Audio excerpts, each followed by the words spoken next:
అందరికీ నమస్తే అండి. హనుమాన్ జయంతి సందర్భంగా అప్పాల మాలను ఈజీగా ఏ విధంగా ప్రిపేర్ చేసుకోవాలో షేర్ చేస్తున్నాను.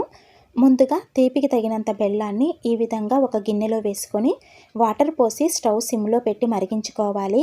ఈ వాటర్ మరిగేలోపు అప్పాల కోసం 1 కప్పు బియ్యం పిండి, 1 కప్పు గోధుమ పిండి, అలాగే 1 కప్పు బొంబాయి రవ్వ అండి. మనము ఉప్మా చేసుకుంటాం కదా తెల్ల రవ్వ, ఈ 3 వేసి ఒకసారి కలుపుకోవాలి. వాటర్లో బెల్లం కరిగితే చాలండి, పాకం రావాల్సిన అవసరం లేదు. వాటర్ ఈ విధంగా మరిగేటప్పుడు ఒక 2 ఎలాచి ఈ విధంగా దంచి పొడి చేసి వేసుకోవాలి. ఇప్పుడు మనము ముందుగా కలిపి పెట్టుకున్న పిండిని ఈ విధంగా వాటర్లో ఎక్కడా ఉండలు కట్టకుండా కలుపుతూ వేసుకోవాలి. పిండి వేసిన తర్వాత కూడా ఈ విధంగా ఎక్కడ ఉండలు లేకుండా మొత్తాన్ని కలుపుకోవాలి. ఇప్పుడు మంచి రుచి కోసం 2 టేబుల్ స్పూన్ నెయ్యి వేసుకోవాలి.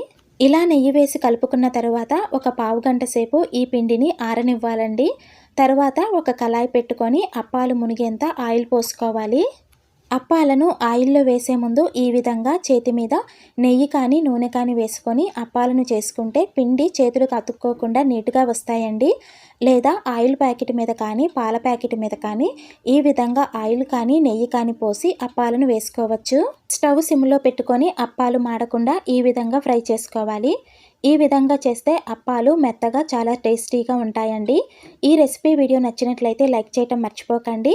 అలాగే నా ఛానల్ని సబ్స్క్రైబ్ చేసుకొని నన్ను సపోర్ట్ చేస్తారని ఆశిస్తున్నాను.